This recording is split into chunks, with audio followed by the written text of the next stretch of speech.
자, 우리 오늘 제목은 왕이 되려는 사람들입니다. 여러분 관상이라고 하는 영화 아시죠? 그 관상이라는 영화에 명대사가 하나 있죠. 내가 왕이 될 상인가, 그죠? 내가 왕이 될 상인가라는 명대사가 있어요. 이 대사는 이제 수양대군 당시 이제 어떻게 보면 빌런 역할을 했던 왕이 되기 위해서 수단과 방법을 가리지 않았던 결국엔 자기가 왕이 되죠. 세조가 되잖아요. 수양대군을 묘사하는 그 대사 중에 하나였어요. 내가 왕이 될 수 있는가? 왕이 되기 위해서 수단과 방법을 가리지 않았잖아요. 근데 이 내가 왕이 될 상인가라고 하는 이 대사가 어쩌면 이 창세기와 그리고 성경의 전체 주제와도 너무 잘 어울리는 대사가 아닐까라는 생각을 해봤어요. 이 성경을 약간 한국 사극식으로 이제 만약에 만든다면 이 대사가 너무너무 잘 어울리지 않을까 생각을 했어요. 하나님이 이 세상을 모든 걸 다 창조하신 왕이셨는데 갑자기 선악과를 먹으라고 유혹하며 다가오는 뱀에게 인간은 아마 뱀에게 이렇게 물어봤을 거예요. 내가 왕이 될 상인가? 이걸 먹으면 내가 왕이 되겠는가? 아마 이렇게 물어보지 않았을까? 여러분, 사사기는 성경에 어떻게 보면 이 가장 중요한 핵심적 주제를 다뤄주고 있습니다. 바로 누가 왕인가라고 하는 주제죠. 우리 사사기 이 시리즈의 어떤 메인 주제의 말씀도 이스라엘의 왕이 없었더니 사람들이 각기 소견에 오른 대로 행하더라라고 하는 그 주제의 말씀이잖아요. 누가 왕이 되는가라고 하는 것이 어떻게 보면 이 사사기의 핵심입니다. 그리고 성경이 얘기하고 있는 굉장히 중요한 주제죠. 자, 여러분, 우리가 기드온을 지금까지 봤어요. 기드온은 지난주 우리가 하나님의 부르심을 받고 이제 그 적 미디안과의 그 위대한 전투에서 엄청난 승리를 거뒀어요. 300명 데리고서 13만 5천 명을 이제 어쨌든 물리쳤기 때문에 여러분 이거 어마어마한 승리 아닙니까, 그죠? 300명 데리고 나가서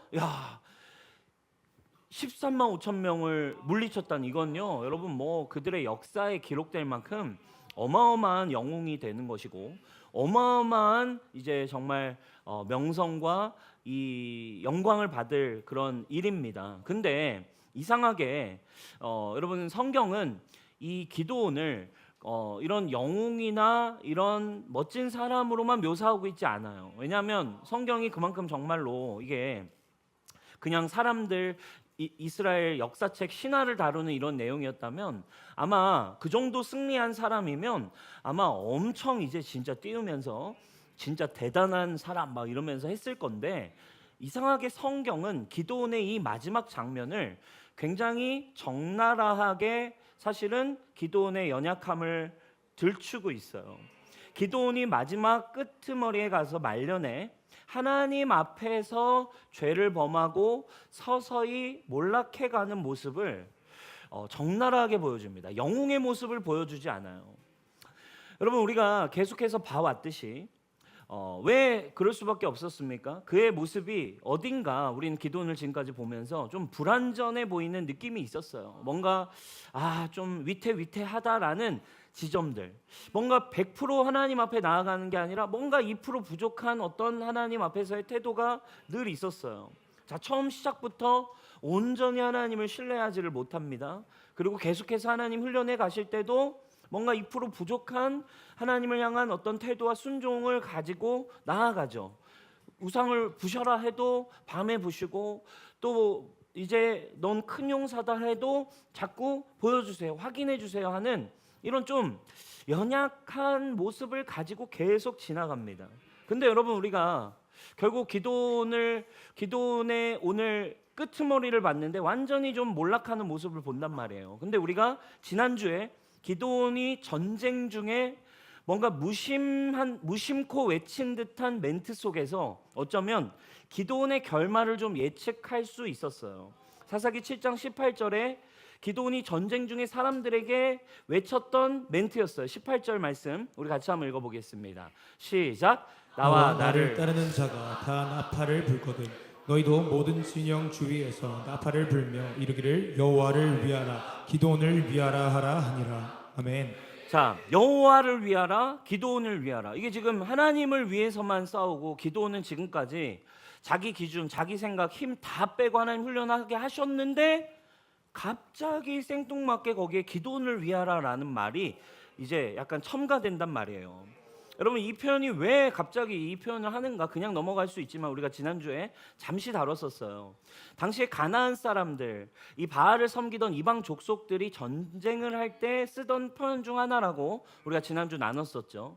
당시 근동 지방 바알을 섬기는 사람들은 전투를 할 때 이렇게 했다는 거예요. 자기들이 믿는 신인 바알을 위하여, 그리고 플러스 그 민족의 왕인 아무개를 위하여라는 이 구호 멘트가 약간 그 당시에 전쟁을 할 때 사용되던 멘트였던 거죠. 근데 그걸 그대로 가지고 와서 우리도 전투에 나가니 마치 의식처럼 이 멘트를 우리도 하자 했는데, 이제 바알은 아니고 여호와기 때문에 여호와를 위하여라고 한 뒤에 기드온이 그 왕 이름에 자기 이름을 넣었어요. 뭘 말하는 거예요? 자기를 왕으로 표현합니다. 그리고 뭘 얘기하는 거예요? 여호와를 위하여라고 하는 듯 하지만, 여호와를 위하는 듯 하지만 거기에 자신을 은근슬쩍 껴 넣었습니다.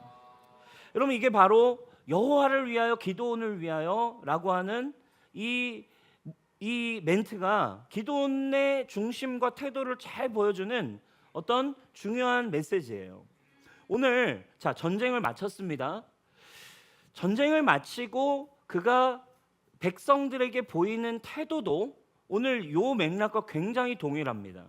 어떤 맥락이에요? 여호와를 위하여, 기드온을 위하여 맥락으로 나아가요. 자, 전투에 승리했어요. 13만 5천 명을 죽였으니 엄청난 승리 아닙니까? 그래서 백성들이 와, 기드온 영웅이다 해가지고 사람들이 당연히 기드온, 당신이 이제 우리의 왕이 되어 주십시오, 우리를 다스려 주십시오, 이렇게 부탁을 하죠. 자, 그러자 기드온이 뭐라고 대답을 했는지 한번 볼까요? 23절 24절입니다. 이렇게 나와 있어요. 기드온이 그들에게 이르되 내가 너희를 다스리지 아니하겠고 나의 아들도 너희를 다스리지 아니할 거다. 여호와께서 너희를 다스리시라 하니라. 그리고선 24절, 기드온이 또 그들에게 이르되 내가 너희에게 요청할 일이 있으니 너희는 각기 탈취한 귀고리를 내게 줘라 하였으니 이는 그들이 이스마엘 사람이므로 금 귀고리가 많이 있었다라고 합니다. 자, 요 맥락 두 구절 안에 뭐가 숨어 있어요? 여호와를 위하여, 기드온을 위하여가 숨어 있어요. 그죠? 자, 표면적으로 우리를 다스려 주십시오. 아니야, 하나님이 너희를 다스릴 거야. 하나님이 너희의 왕이시여, 하나님이 너희를 다스리실 거야. 그죠? 여호와를 위하라 했어요. 그렇지만 금은 내게 다오. 그렇지만 금은 나에게 줘. 기드온을 위하라. 그죠? 하나님이 다스려. 난 니들을 다스리지 않아. 하나님을, 여호와를 위하라. 그렇지만 금은 나한테 주래. 기드온을 위하라. 이 패턴이에요. 그죠? 그러니까 기드온의 이 고백은 마태복음 6장에 우리가 이 부분 두 주인에 대한 표현으로 가면 기드온은 지금 이런 거예요. 결국 여호와가 다스린다. 그렇지만 돈은 내게 줘라. 사람이 두 주인을 섬길 수 있나니 하나님도 위하고 재물도 겸하여 사랑할 수 있다. 이게 지금 기드온의 고백이죠. 이게 지금 기드온의 문제였어요. 그렇죠? 여호와도 위하는 듯 하지만 사실은 나를 위한 거예요. 하나님의 영광이라는 걸로 포장은 돼 있지만 그래도 그래도 내게 중요하지. 여러분, 지금 이런 기드온의 이런 수준이 비약이라고 여러분 혹시 생각됩니까? 그래도 믿음의 사람 아닙니까? 라고 표현할 수 있지만 그 뒤에도 쭉 내용을 보게 되면요, 이 그의 문제가 실상인 것이 성경 말씀에 우리가 읽은 말씀 그대로 나와 있어요. 자, 금을 달라 했어요. 25절에 이제 내용이 나옵니다. 금을 달라 했는데 사람들이 이제 금 귀걸이 같은 거 이제 빼가지고 이제 앞에다가 다 던졌어요. 그랬더니 얼마가 모였대요? 1700세겔이 모였대요. 이 세겔이 당시 그쪽 팔레스타인 이제 그 단위잖아요. 1세겔이 12g 정도예요. 그러니까 1700세겔 정도면 이제 금 20kg 정도가 되는 거죠. 뭐 큰 이렇게 금 이거 하나 정도는 바 정도 될 만한, 큰 바 하나 될 만한 금이 모인 거예요. 그러니까 어마어마한 거죠. 어쨌든 자, 그 정도, 어쨌든 13만 5천 명을 민족을 구한 영웅이기 때문에 뭐 그 정도의 이제 이런 선물 받을 수 있다고 생각합니다. 근데 문제가 있어요. 금을 그냥 받은 게 문제가 아니라 그건 문제가 되지 않을 수 있는데, 문제는 그 금으로 이상한 짓을 했기 때문에 문제가 됐어요. 금으로 뭘 했을까요? 27절에 나옵니다. 함께 읽어볼까요? 시작. 기드온이 그 금으로 에봇 하나를 만들어 자기의 성읍 오브라에 두었더니 온 이스라엘이 그것을 음란하게 위함으로 그것이 기드온과 그의 집의 올무가 되니라. 아멘. 자, 근데 그 금으로 뭘 만들었대요? 에봇을 만들었대요. 에봇은 제사장들이 제사 지낼 때 입는 에봇이에요. 출애굽기에 어떤 옷인지 설명이 쫙 나와 있는 제사장의 옷인데, 순금으로 그 에봇 옷을 이렇게 만드는 거죠. 자, 이걸 만든 것까지도 뭐 그냥 그래 그럴 수 있다 쳐요. 근데 뒤에 보니까 이스라엘이 기드온이 만든 요 에봇을 음란하게 섬겼더라, 이런 거예요. 그러니까 이게 무슨 말이냐면, 우상 숭배하듯 마치 부적처럼 미신처럼 하나님처럼 섬기기 시작했다는 것이 이제 문제가 되는 거예요. 그러니까 출애굽기로 생각해 보면 쉬워요. 출애굽기에 아론이 금송아지 만들어서 이게 우리 하나님이다, 이게 우리를 구원한 하나님이다라고 섬기게 했던 모양과 어떻게 보면 비슷한 이제 맥락이라고 볼 수 있죠. 음란하게 섬겼다라는 것은 기드온이 만든 에봇을 우상이나 미신 부적처럼 하나님이라고 믿으면서 살한 거예요. 그러니까 약간 기드온이 거의 실질적인 뭐 교주 그리고 왕의 느낌으로 지금 살아갔음을 보여주는 겁니다. 여러분 우리가 신앙생활하면서 사실은 우리가 겪게 되고 우리에게 나타나는 문제가 바로 사실 기드온과 별반 다르지 않아요. 뭐예요? 여호와를 위하여 그리고 나를 위하여예요. 하나님의 영광을 위하여 뭐 좋은데, 근데 나를 위하여, 이게 껴 있단 말이에요. 하나님의 왕 되심에 은근슬쩍 함께 내가 왕이 되고자 하는 마음으로 살아갑니다. 하나님께 영광을 돌립니다. 그렇지만 제가 잘한 것도 있죠. 내 뜻대로 또 일이 잘 되면 좋지만 일이 잘 되지 않을 때 내 기도원을 위하여, 나를 위하여가 들어가 있기 때문에 일이 잘 안 되면 혈기가 올라와요. 그죠? 그리고 원망이 올라오고 감정이 막 올라옵니다. 또 일이 잘 풀려도 문제예요. 일이 잘 풀려도 오롯이 하나님의 영광 때문에 된 것이 아니라 내 힘이 껴있다라는 교만이 찾아오기 시작합니다. 일이 상황대로 풀리지 않으면 또 뭐가 찾아와요? 나를 위하여가 내가 껴있기 때문에 어느 순간 두려움이 찾아와요. 주님을 신뢰하면 두려워할 이유가 없는데 조마해지고 조급해지고 불안과 염려 속에서 계속 살아갑니다. 이게 어떻게 보면 우리 인생의 퀘스천입니다. 신앙생활에 여호와를 위하라, 그리고 나도 위하라. 그죠? 여러분, 이게 나쁜 건가요, 여러분? 목사님 너무한 거 아닙니까? 우리도 먹고는 살아야죠, 그죠? 여호와를 위해서 당연히 주님을 위해서 살지만, 그렇지만 나를 위한 거 뭐 이게 틀렸습니까? 여러분 틀렸나요? 맞아요, 여러분. 틀린 거예요. 그죠? 성경은 틀린 거라고 얘기를 해요. 그죠? 근데 문제는 우리가 이게 어려워요. 그래도 여호와도 위하고 나도 위한 게 신앙생활 아닙니까? 과연 그럴까요? 여러분이 왜 우리는 이 부분을 어떻게 해석하고 풀어야 될까요? 여호와를 위하라 해서 끝나야 하는 게 신앙이고 복음인데, 왜 나를 위하라라고 우리는 자꾸 기도원처럼 이런 상태가 될까? 왜 이런 현상이 일어날까? 이건요, 사실은 내 안에서 복음을 제대로 경험하지 못할 때 나타나는 현상이기 때문에 그렇습니다.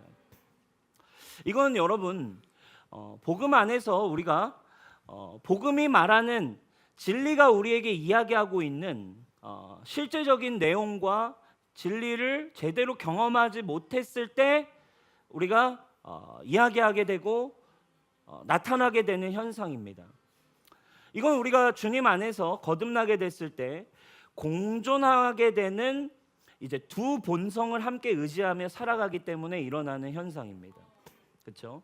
여러분, 이건 이제 설명이 필요해요. 우리 이번 주 이제 라이프 클래스 3주차에 또 나오게 될 주제이기도 한데, 여러분, 우리가 하나님을 만난다는 거, 예수님을 믿게 됐다는 것을 우리는 이제 거듭남이라고 표현을 해요.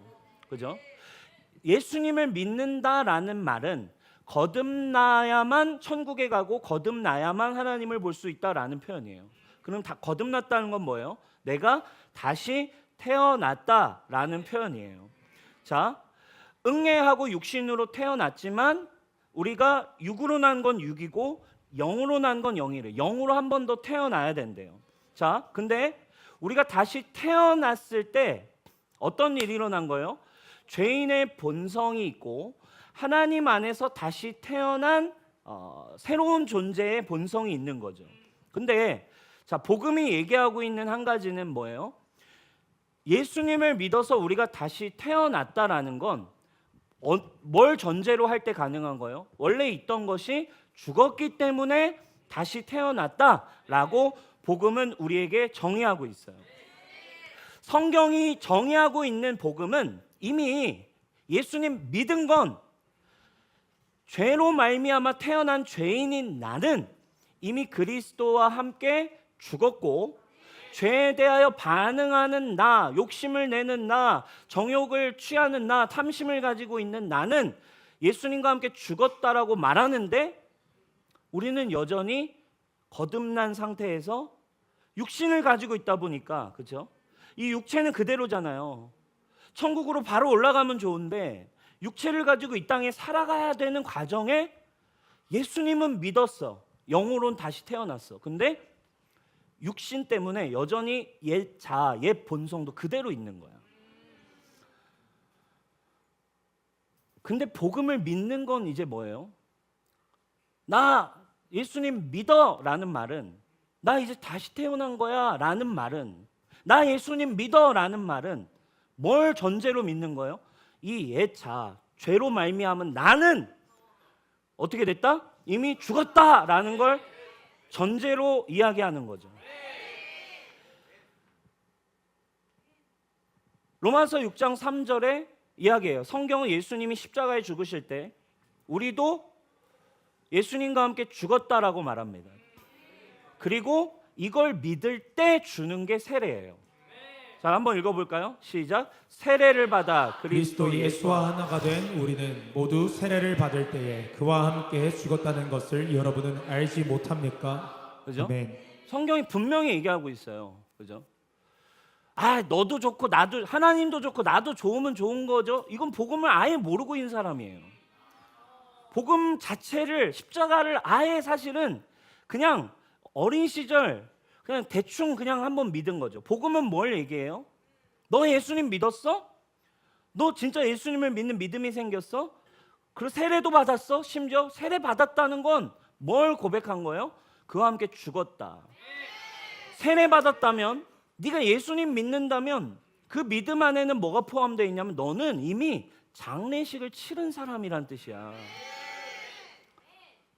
그럼 우리가 할 일은 이제 이 놀라운 일에 아멘 하면서 가는 건데 자꾸 이 복음의 진리를 훈련을 하질 않는 거예요. 그죠? 기도원의 메시지를 여러분 우리가 이걸 그러면 신약적으로 한번 해석해 보자면 한 사람의 성장의 과정이라고 우리가 지난주에 얘기했어요.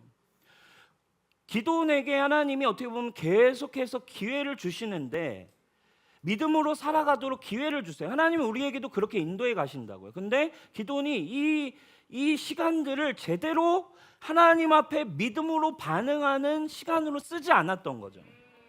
자, 똥통에 있을 때, 포도주 틀에 있을 때, 너무 힘든데, 너무 어려운데, 내 인생 진짜 똥통과 같은데 갑자기 하나님이 와서는 뭐라고 얘기해요? 너는 약하지 않아. 너는 큰 용사야. 아, 뭔 소리예요? 나는 지금 이렇게 연약한데, 나는 지금 자녀가 없는데, 아브라함, 그렇죠? 나는 애를 못 낳는데 갑자기 와가지고는 너는 열국의 아비다. 여러분, 이게 처음 복음을 믿는 하나님의 믿음이에요, 그죠? 나는 죄를 이길 수 있는 힘 자체가 없는데 내가 보낸 예수 그리스도를 믿으면 그리스도 안에서 너는 검지만 아름답고 너는 새로운 피조물이야. 이렇게 복음을 우리에게 주세요, 그죠? 네 현실이 네가 아니라 네가 아무리 똥통에 앉아 있어도 내가 말하는 네가 너야. 이걸 믿어야 돼라고 믿음을 주세요. 그리스도 안에 넌 새로워. 그러면 그걸 뭐 했어야 돼요? 믿음으로 아 그렇구나, 나는 이제 진짜 새롭구나, 나는 이제 새롭구나를 믿어가면서 성장해야 돼. 자, 그 다음 우상을 제거할 때도 여전히 하나님을 믿고 자 이제 네가 우상을 제거해 라고 말씀하시지만 내가 너와 함께 하니까 너 더 이상 네가 쥐고 있는 거 좀 놔. 이제 두려워할 필요가 없어. 그거 없애 라고 할 때에도 내가 너와 함께 해, 내가 너와 함께 해. 너의 두려움은 이미 끝난 거야 라고 주님은 가르쳐주고 계신 건데 끝났다라고 인정하지 않고 끝났다라고 믿음으로 보질 않고 그냥 한 번의 예배 그냥 감정적으로만 우리가 믿음 나아가니까 성장을 안 하는 거예요. 그러니까 많은 크리스천들은 첫 번째 복음의 내용, 복음이 이야기한 성경을 읽지 않아요. 성경 앞에 서질 않아요. 성경을 제대로 믿질 못하니까. 믿음은 들음에서 나고 들음은 그리스도의 말씀이라고 얘기해요. 그냥 말씀 종교적으로 읽는 게 아니라 믿음은 언제 생기냐면 그리스도 구원자에 대한 말씀을 듣기 시작할 때 생기는데 어린 시절부터 뭐 모태신앙 예배는 드렸는데 한 번도 이것을 제대로 믿음으로 경험해 본 적 없는 거야. 그러니까 뭔가 교회 오면 계속 여호와의 영광, 하나님 살아계신 건 알겠는데 나를 위하여, 나를 위하여, 나를 위하여. 복음이 뭔지를 모르니까 그러니까 하나님은 나를 빼앗는 분으로 느끼고 나를 힘들게 하는 분으로 느끼고 있어요. 근데 복음을 우리에게 주신 건 우리를 타락한 우리를 완전히 그냥 새롭게 하겠다. 네가 행할 게 아니라 너는 내가 이룬 걸 그냥 믿기만 하면 돼. 요걸 우리에게 계속적으로 말씀해 주고 있는데 훈련을 하나님이 행하실 때 하질 않는 거예요. 하나님의 말씀이 내 것이 되는 훈련. 계속 넘어지고 힘들어도 말씀 그대로 믿는, 말씀이 뭐라고 얘기하는지에 대한 훈련을 하지 않으니까 나의 자아, 나의 모든 탐심, 나의 모든 정욕이 진짜 죽었다라는 것을 믿음으로 고백을 안 하니까 어느 순간 되면 늘 여전히 여호와를 위하라 그리고 나도 위하라 라고 사는 거예요. 교회 생활 오래 해도 심지어 사역을 해도 그래요. 제가 이렇게 사람들을 이렇게 세워가고 해다 보니까요, 훈련을 해야 되면서 넘어간 시즌을 그냥 넘어가. 그리고 또 다음 시즌으로 넘어가. 그리고 또 사역은 뭐 커져. 그리고 또 해야 할 일들은 많아져. 감당해야 될 일들은 많아져. 근데 그때마다 하나님은 우리를 믿음으로 진짜 여호와만을 위한 복음 안에서, 복음, 예수 그리스도의 복음 안에 나는 정말 죽었고 내 안에 사시는 분이 예수님이라는 믿음으로 살아갈 때 오는 풍성함을 주길 원하시는데 대충 넘어간다고. 그러니까 경험이 안 됩니다. 고린도후서 4장 10절 우리 읽었죠? 우리가 사는 삶은 이제 이런 거예요. 우리는 예수님의 생명이 우리 몸에서 나타나도록 하기 위해 항상 예수님의 죽음을 몸에 짊어집니다. 예수님의 생명이 죽을 우리 몸에 나타나도록 하기 위해 우리는 살아있지만 예수님을 향해 항상 몸을 죽음에 내맡기고 있습니다. 나는 그리스도와 함께 죽었고 내 안에 사시는 주님만이 사신다. 그러니까 여호와를 위하라, 기도원을 위하라 라는 말이 아니라 내 안에 나는 예수와 함께 죽었고 내 안에 사시는 예수님만을 위하여 라고 이야기를 해야 되는 거죠. 사랑하는 여러분, 우리 신앙생활 해가지만 오래 신앙생활 하셨지만 여러분 결정적인 순간에 정말 여러분들은 여호와를 위하여 라고만 얘기할 수 있습니까? 아니면 어떤 순간 앞에, 사역의 영광 앞에, 순간 나의 삶의 진로 앞에 여호와를 위하여, 그치만 주님 저도 껴주세요. 저도 좀 인정받아야겠어요. 지금 기도원의 삶이 결국 성공한 자리에서 결국 기도원은 이 부분 때문에 완전히 이제 몰락의 길로 들어갑니다. 우리 계속해서 볼까요? 이렇게 무너져버린 기드온에 대한 마지막 설명 중 하나가 또 나옵니다. 뭐라고 표현해요? 70명의 아들을 낳았다라는 표현이에요. 30절입니다. 같이 한번 읽어볼까요? 시작. 기드온이 아내가 많음으로 그의 몸에서 낳은 아들이 70명이었고. 자, 아내가 많았고 아들을 70명이나 낳았대요. 와, 부러워요? 부러워하는 것 같은데 아들을 70명, 아내가 몇 명이었을지는 모르겠어요. 그죠? 근데 여러분 아들만 70명이니까 딸까지 하면은 뭐 한 120, 30명 되지 않았겠어요? 그죠?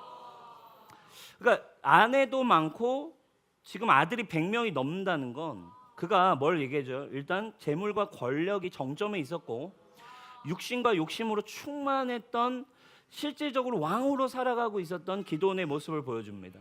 자, 근데 기드온의 이야기를 이제 마무리하는데 사사기 저자가 마무리하는 단계에서 기드온의 얘기로 끝내지를 않고 사사도 아니고 아무것도 아닌 그의 자식 중 한 명에 대한 이야기로 굉장히 9장 긴 여정을 할애를 해서 기드온 이야기를 마무리해요. 기드온의 마무리는 지금 이 아들 한 사람에 대한 이야기로 결론을 맺고 싶다라는 거예요. 누구냐면 아비멜렉이라는 인물이에요. 31절에 소개가 갑자기 복선처럼 기드온의 죽음 전에 이 아들에 대한 이야기 하나가 딱 나옵니다. 31절 읽어볼까요? 시작. 세겜에 있는 그의 첩도 아들을 낳았으므로 그 이름을 아비멜렉이야 하였더라. 아멘. 아비멜렉 기드온의 아들인데 어떤 아들이에요? 정부도 아니고 약간 이제 뭐 그냥 동네 나갔다가 예쁜 처자 이제 꼬셔가지고 자기 첩으로 삼아서 낳은 아들인 것 같아요. 세겜 땅에 있는 첩에게서 낳은 서자 아비멜렉이에요. 근데 아비멜렉이라고 하는 이름이 중요한데 이름은 성경에서 이름은 언제나 메시지를 담고 있잖아요. 아비멜렉이라는 이름 뜻은 뭐냐면 나의 아빠가 왕이다 이 뜻이에요. 나의 아버지는 왕 이런 뜻이에요. 누구? 기드온. 그렇죠? 아비멜렉이라는 인물 자체는 누구를 묘사하는 인물이냐면 하나님을 왕으로 모시는 듯 하지만 실질적으로는 자기가 왕으로 살았던 자기 아빠 기드온에 대한 설명을 담고 있는 존재가 아비멜렉이에요. 근데 아비멜렉의 이름이 뭐라고? 우리 아빠가 왕이야. 재밌죠, 그죠? 근데 9장에서는 이제 아비멜렉이 벌이는 이제 기상천외한 극악무도한 사건들을 9장에서 쭉 소개합니다. 자, 아비멜렉이 서자의 서름을 듣고 이제 아버지가 왕이니까 나도 왕이 되겠다라는 마음, 이걸로 자신의 어머니 외가 쪽 세겜 사람들의 힘을 얻어서 자기가 왕이 되고자 해요. 그래서 어떻게 하냐면 9장에 이런 내용이 나와요. 70명의 나머지 아들을 다 죽여버려요. 찾아가서 기드온의 70명 아들들을 싹 죽이고 그리고 자기가 왕이 됩니다. 그리고는 이제 9장 7절부터 어떤 얘기가 등장하냐면 그 중에 막내 아들인 요담이라고 하는 70명 중 한 아들이 살아남은 거야.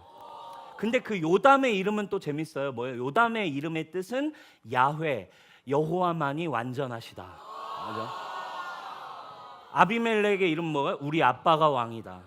근데 살아남은 요담은 뭐예요? 야훼, 여호와만이 완전하시다. 뭔가를 얘기하고 있는 거예요. 그죠? 근데 그 살아남은 가까스로 살아남은 막내 요담이 7절부터 아비멜렉을 비난하고 이제 비판하는 이야기를 시작하는데 어떤 이야기를 선포하냐면 어떤 우화를 들려줘요. 자기가 어떤 이야기를 나누면서 지금 아비멜렉을 비판하는 내용인데 그 우화 내용이 이런 내용이에요. 이게 어떻게 보면 기드온의 메시지의 결론과 같은 이야기예요. 재밌는 이야기가 나옵니다. 사사기 9장 8절 쉬운 성경으로 제가 한번 가져왔어요. 읽으면서 스토리가 나오니까 한번 들어보세요. 어느 날 나무들이 자기들을 다스릴 왕을 뽑기로 결정했습니다.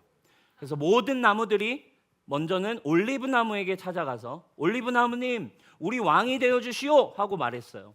그러자 올리브 나무는 내 기름은 사람과 하나님을 영화롭게 하오. 그런데 내가 어떻게 기름 만드는 일을 그만두고 다른 나무들을 다스리는 일을 하겠소? 나는 지금 하나님이 내게 주신 것만으로 충분하고 너무 좋은데 내가 굳이 뭐 다른 일을 해서 채울 필요 없어요. 하기 싫습니다 이랬어요. 그래서 나무들이 이번에 무화과 나무에게 가서 무화과 나무님 우리 왕이 되어주시겠습니까? 했어요. 그러다 무화과 나무도 내가 어떻게 이렇게 달고도 맛있는 과일 맺는 일을 그만두고 다른 나무를 다스리는 일을 하겠습니까? 관심 없습니다. 또 이번엔 나무들이 포도나무에게 가서 포도나무님 우리 나무들을 다스릴 왕이 좀 되어주십시오 라고 말했대요. 그러나 포도나무는 또 이렇게 얘기해요. 내 포도주는 사람과 하나님을 기쁘게 하는데 내가 어떻게 지금 이 포도 맺는 일을 내비두고 다른 일을 하면서 내가 그 삶을 살겠습니까? 라고 말했다는 거예요. 자, 굉장히 중요한 메시지를 담고 있어요. 나무들이 왕이 되어 주실래요? 라고 찾아갔는데 올리브 나무도 무화과 나무도 포도나무도 별로 하고 싶지 않은데요? 라고 거절했어요. 그들이 거절한 이유는 뭐였어요?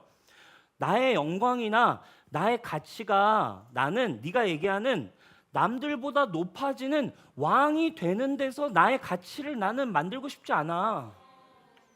내 가치가 나의 존재의 이유가 남들보다 높아지고 남들 위에 서는 왕이 되는 거 나는 관심 없어. 거기서 나의 정체성이 오는 게 아니라는 걸 이 나무들이 알고 있었어요. 그들의 영광은 그들 자신의 정체성 속에 있었어요. 뭐예요? 하나님이 내게 주신 정체성, 하나님이 나를 지으신 그대로, 하나님이 내게 주신 그 존재 자체가 내 정체성이고 내 가치니까 나는 굳이 다른 걸 할 필요가 없어 라고 고백하더라는 거예요.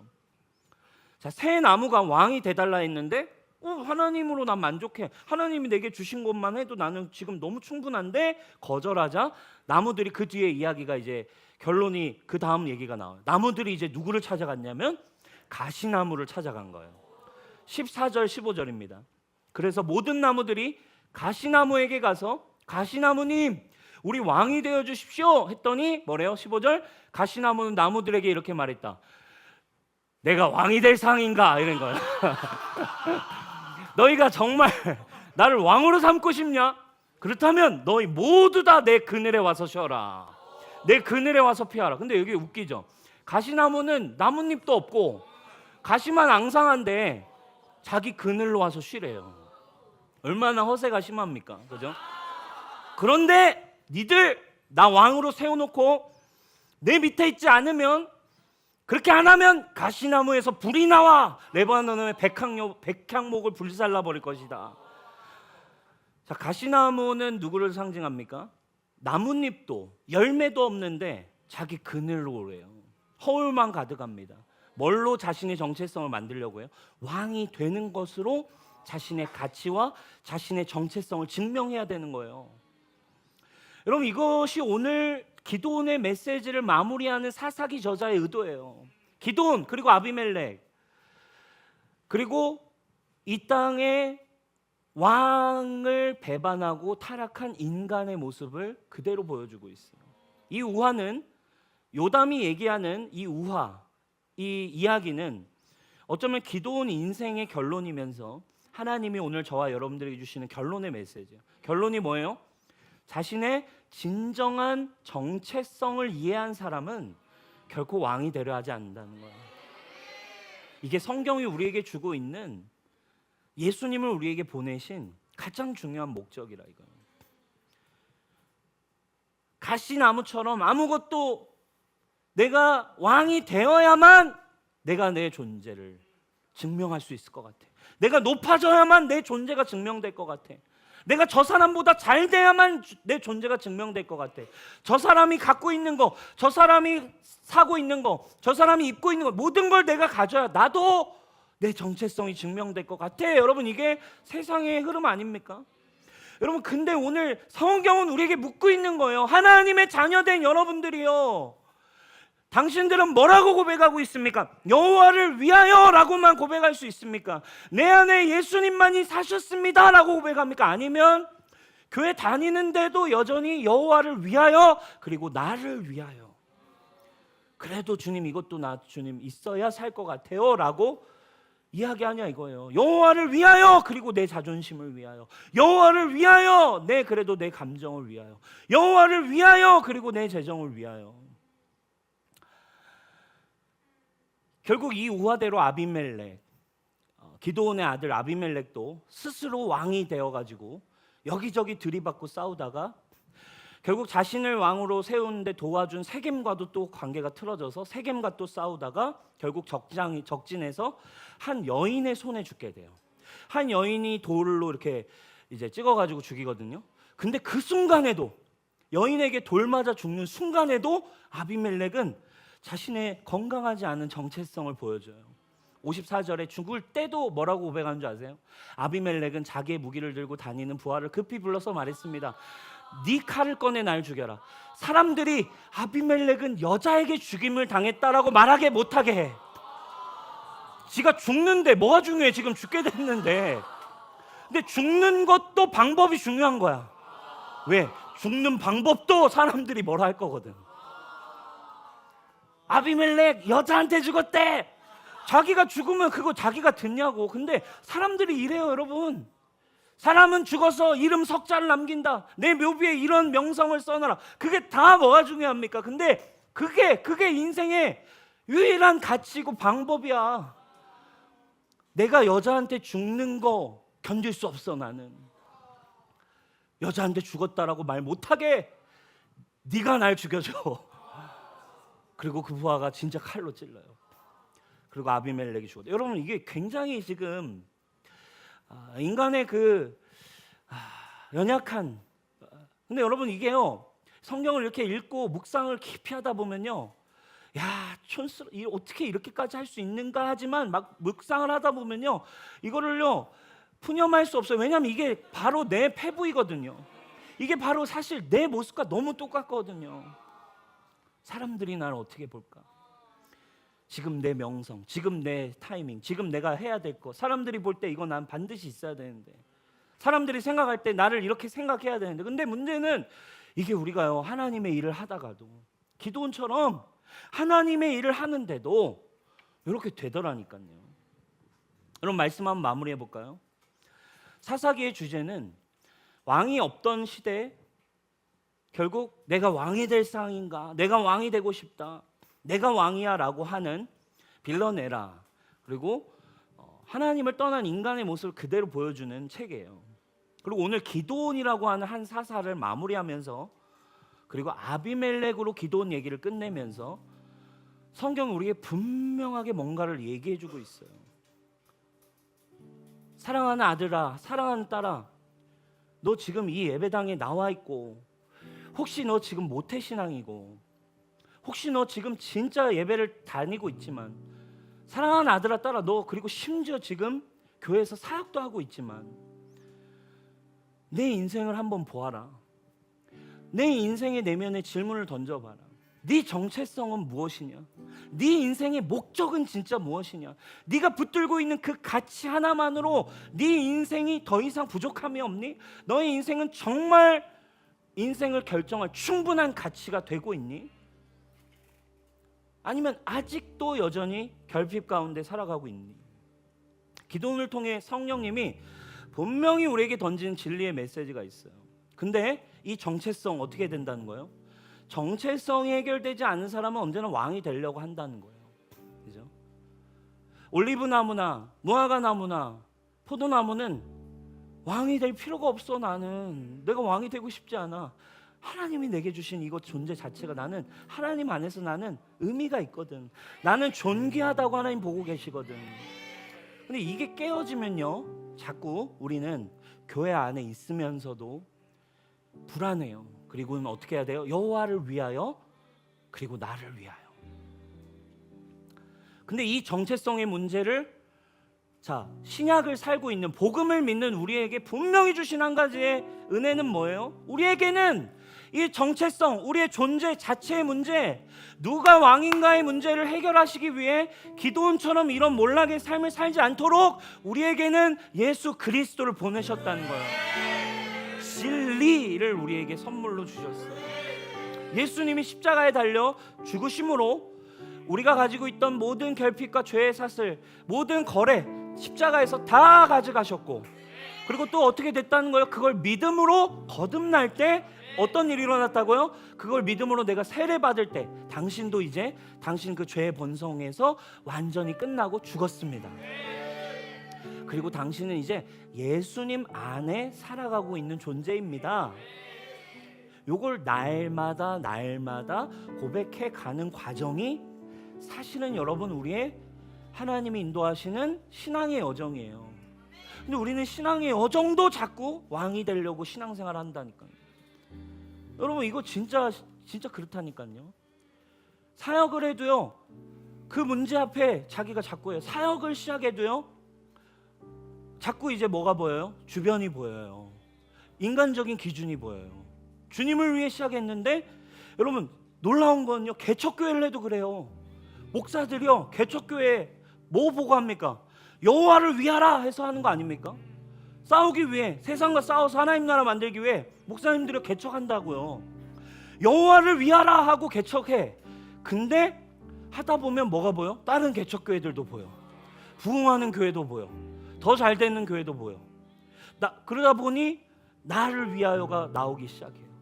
사역할 때도, 여러분 삶을 살 때도 어떻습니까? 주님의 영광을 위해 사업 시작했는데, 주님의 영광을 위해 음악 시작했는데, 주님만을 위하라 했는데 어느 순간 우리는 자꾸 나를 위하여가 들어와요. 이게 육신의 눈으로.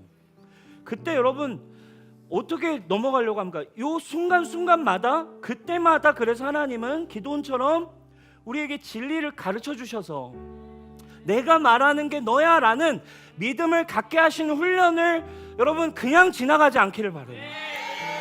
날마다 예수 그리스도가 내 정체성의 이유이다. 나의 정체성은, 나의 존재는 그리스도 안에 있다. 그래서 나는 눈에 보이는 모든 상황과 숫자와 높고 낮음과 많고 적음과 결과로부터 자유하다. 그때 여러분 어떻게 되겠어요? 하나님이 우리의 아버지이신데, 하나님이 우리의 왕이신데, 그분은 선한 목자, 선한 왕이신데 자신의 자식, 자신의 자녀, 자신의 양을 여러분 그냥 내버려 두겠습니까? 먹이시고 입히시고 책임지시는 선한 아버지 아니겠냐 이거. 그러니까 여러분 신앙생활은 여러분 거 빼앗는 게 아니라니까요. 우리는 그렇게 자꾸 인식해. 왜? 나라고 하는 존재가 복음 안에 어떻게 되는지를 모르니까. 날마다 주님 안에서 자유한 삶을 얻는 거예요. 그게 그리스도 안에 올바른 정체성을 가진 사람들이에요. 여러분 믿음을 가졌을 때 그래서 첫 번째로 나타나는 열매는, 첫 번째로 우리가 피드백해야 되는 믿음이 있다. 예수님에 대한 믿음이 있다. 난 복음을 믿었다라고 할 때 첫 번째 피드백은 뭐예요? 바로 정체성이에요. 자, 믿음이 뭐예요? 믿음은 없는데 눈앞에 없는데 있다라고 보는 거죠. 영적인 눈이에요. 자식이 없는데 자식이 있다라고 믿는 거예요. 보는 거예요. 아 있구나 보는 거예요. 지금 숫자는 아무것도 없는데 개척교회인데 3명이 모여 있는데 믿음은 뭐예요? 이미 100명, 1000명이 모여 예배하고 있는 걸 보는 거예요. 그걸 믿음이라고 해요. 보이지 않는데 보는 거. 그러면 정체성이 첫 번째 열매인데, 정체성은 언제 확인되어 가는 줄 아세요? 그 반대예요. 반대. 있던 것들이 없어져도 흔들리지 않는가. 그죠? 자식이 있었지만 없어져도 흔들리지 않는가. 그게 아브라함과 하나님의 관계였잖아요. 아브라함 자식을 줄게. 믿어? 예, 지금 없지만 주실 걸 믿습니다. 봤습니다. 근데 이제 주셨어. 믿음으로. 근데 그거 내줘봐. 그거 나에게 바쳐봐. 믿음은 뭐예요? 정체성이 언제 확인되어 가요? 믿음으로 말미암아. 그래서 이제 있던 게 사라져도 기쁨이 충만한 상태. 있던 게 없어져도, 돈이 있다가 아예 사라져도 이제 나는 기쁨이 충만한 상태. 그게 이제 정체성인 거죠. 자식은 있었지만 없어져도 저의 존재와 기쁨 변하지 않습니다. 교회가 3만 명이었다 300명으로 주님이 줄이셔도 저의 존재와 기쁨은 변하지 않습니다. 군사가 3만 명이었는데 300명으로 줄여라 하셔도 주님 저는 감사합니다. 이게 뭐겠어요? 정체성인 거예요. 이게 되어야 왕이 되지 않는 거예요. 이 정체성이 확인되지 않으니까 아니 하나님 뭐예요 지금? 저도 그래도 살아야죠. 저 죽이시려고 그래요? 내가 살아있다 이거야. 정체성이 안 되는 거야. 내 눈에 보이는 것이 사라져도 믿음으로 말미암아 세워진 그리스도 안의 진리, 정체성은 변하지 않는 것이 됩니다. 그리스도로 말미암아 자유합니다. 이것이 여러분 정체성. 날마다 여러분들이 이것을 그래서 확인해 갈 때, 그죠? 우리의 신앙의 성장이라는 건 그래서 날마다 하나님이 나의 왕이십니다. 그래서 순간순간 순종을 대충 넘어가는 게 아니라 그 순간순간마다 예수님만으로 만족하는 이 타이밍들을 우리가 경험해 갈 때 여러분 우리에게 진짜 하나님의 놀라운 일들이 일어나게 될 줄 믿습니다. 그죠? 저도 요즘 이번 주에 지난주랑 최근에 막 그런 생각이 많이 들었어요. 요즘 우리가 이제 하이라이트를 우리가 만들잖아요. 우리 SNS 하이라이트를 만드는데 우리가 이제 얼마 전부터 이제 1분짜리 릴스 쇼츠로 이걸 만든단 말이야. 근데 이게 이제 우리가 막 하는데 이제 잘 안 되고 이제 쉽지 않아. 이게 잘 안 되고, 그리고 자꾸 그거를 이제 우리가 신경 써서 이제 만들고 하는데 제가 자꾸 뭘 보게 되냐면 저도 모르게 자꾸 조회수를 보는 거예요. 이게 그러니까 여호와를 위하여 우리 하는 건데, 여호와를 위하여 시작했는데 나름 리스트 만들어 놓고 쇼츠 해놓으니까 우리 거 딱 멋지게 올려놓고 그 다음에 여호와를 위하여 감사합니다 주님, 주님의 말씀 듣고 누군가 회복되게 해주십시오 이러면 좋은데 자꾸 조회수 몇만이야. 와씨 몇천 명밖에 안 봤어? 뭐 이러니까 뭐가 일어나는 거예요? 화가 일어나고, 감정이 일어나고, 계산이 일어나고, 여러 가지 생각이 일어나고. 다른 교회 다른 목사님 막 올린 거 봤는데 야 어떻게 10만 명이 볼 수 있지? 뭐 그렇게 은혜롭지도 않은 것 같은데. 그렇게 은혜도 안 되는 것 같은데 이게 뭐 그냥 뭐 이런 기준이 저에게도요. 이런 여호와를 위하여인데 순간순간 눈에 보이는 환경들이 제 기준 앞에 오는 거죠. 인기와 명성, 눈에 보이는 것, 순간순간. 여러분 이거에서 자유하십니까? 이거에서 자유하지 않으면 우리가 성공했을 때, 잘 되었을 때에도 언제나 우리는 그 눈앞에 나를 위하여, 기도원을 위하여, 여기에서 자유로울 수 없는 거예요. 답은, 그래서 제가 그걸 생각하면서 제가요 막 이거 조회수를 이제 막 신경 쓰고 있는 저를 보면서 이번 주에 제가 하나님 앞에 고백했어요. 주님, 진짜 주님 이게 뭐가 의미가 있습니까? 주님, 우리가 정말 주님 앞에서 최선을 다해서 우리에게 주어진 것들 해가고 있고, 주님 우리 뉴송교회는 뭐 유명해지지 않아도 지금 얼마나 주님 은혜가 충만합니까? 여러분 이게 보이지 않기 시작하면요 주님이 내게 주신 은혜가 안 보이고, 감사가 사라지고, 불평이 찾아오고, 어려움이 찾아오는 거 아니겠습니까? 사랑하는 여러분, 예수님 안에서 여러분들에게 주신 은혜가 아주 큽니다. 여러분들에게 주시고자 하시는 지금 이 스텝에 하나님이 밟게 하시는 은혜가 있다 이 말입니다. 그러니까 여러분 이 시간 속에서 정말 예수 그리스도의 복음 안에 들어가서 여러분 자유해지는 은혜가 있기를 바라요. 그래서 저도요 이번 주에 진짜 자유해졌어요. 주님, 숫자가 중요하지 않습니다. 주님, 우리는 잘하고 있습니다. 주님, 우리는 주님이 주어진 상황 속에 한 걸음 한 걸음 가다 보면 하나님의 때가 될 때 하나님이 높이기도 하시고, 하나님이 낮추기도 하시고, 하나님이 새 일을 행하실 줄 믿습니다.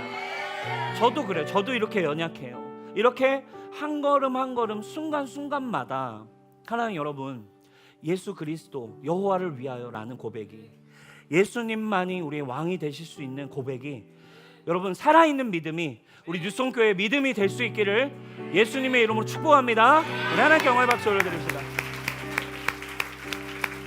우리 자리에 일어나서 우리 함께 찬양하며 나아가십시다.